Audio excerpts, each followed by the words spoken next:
And so today's topic is effective networking techniques.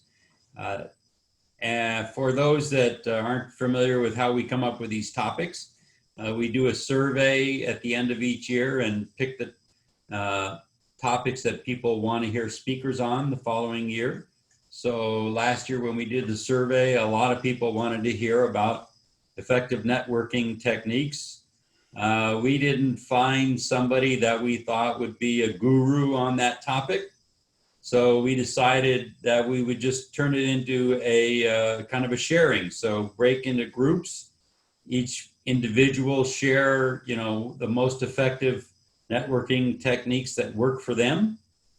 And so we'll be in small groups for about 15 minutes, and then we'll come back and each group will share, the best one or two ideas that came out of their group. So when you get into a group, pick somebody to be the speaker for the group and represent, the best ideas that came out of that group.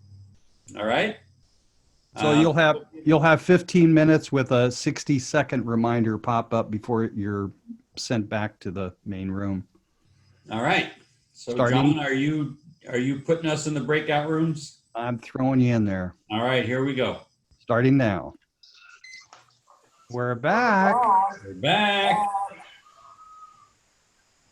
All right.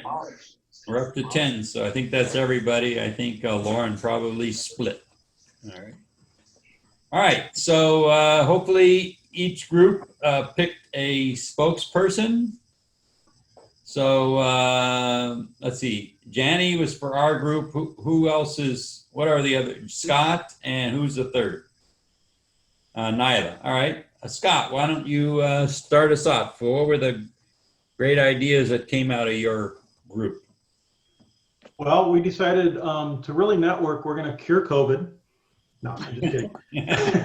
Yay!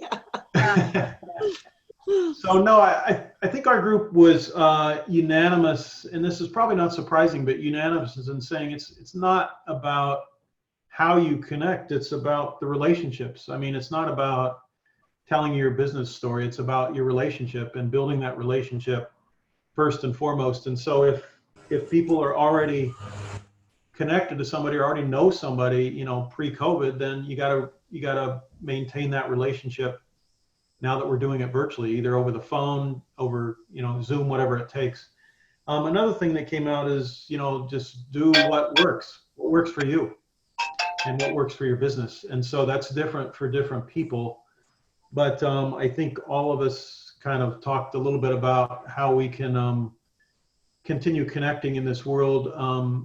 John, I think, mentioned a group, a networking group. Watch Us Thrive, is that what it is?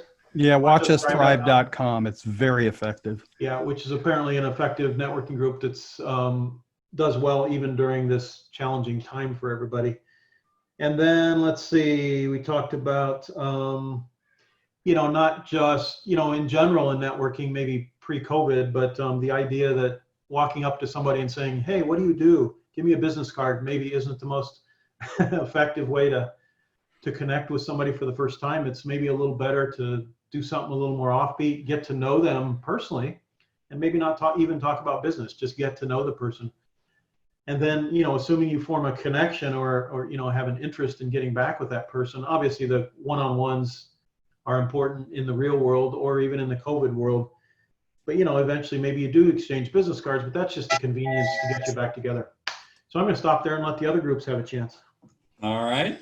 Thank you. Naila. Okay, let's see. Our number one thing was just showing up. So I think like these days, especially, a lot of times we do get that Zoom fatigue, but when we really, get to the meetings such as this one or a First Friday breakfast or whatever it may be, we're glad we did it because, we get to see each other, and we realize we're all in the same boat right now, and we're getting through it. We have this amazing support, and really just showing an interest in people. So making sure that whether it is at a breakout networking, or maybe you do a one-on-one Zoom these days, or even when we are able to go back in person, you know, really giving each person an equal amount of time to speak so that one person isn't dominating the conversation and you really walk out of there feeling that they know who you are, what your ask is. Another thing that along the same lines is really using LinkedIn. I mean, especially these days, there's a lot of activity going on LinkedIn. It's super powerful, especially if you like a post. It's gonna help that post show up in that person's friends feed, which means that you're gonna have visibility to people who don't even know you. But another thing for networking is that you may both know somebody.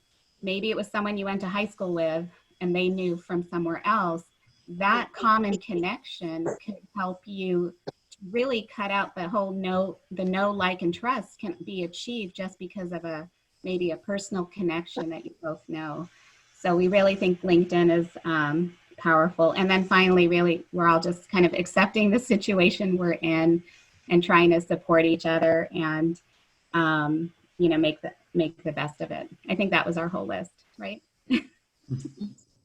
Very good. And Jani, you were our spokesperson.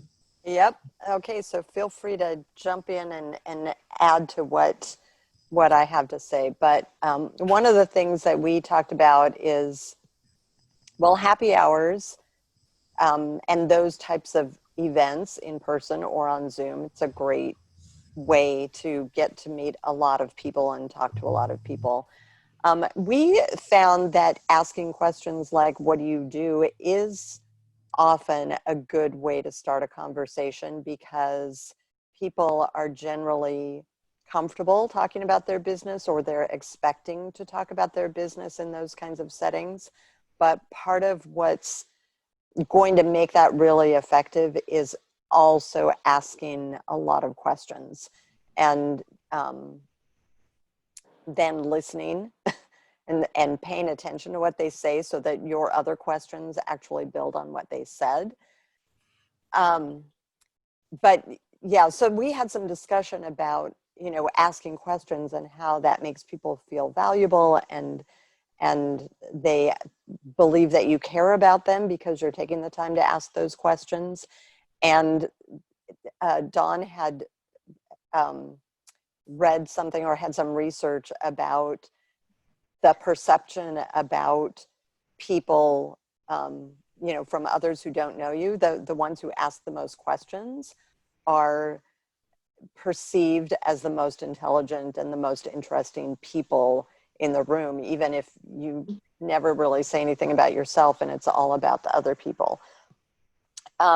So some other techniques, find the new person in the room and make them feel welcome.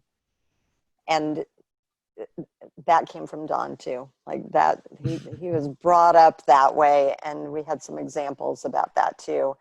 And then also learning people's names and really, you know, making that effort, whatever it is that you need to do, whether it's, you know, using some sort of trick or method to connect their name to something else to help you remember it. But it's so important if you can actually learn people's names, call them by name, make eye contact with them when you're talking with them, and be fully present in the conversation. Very good. All right. Well, thank everybody for your contributions. Some great ideas there.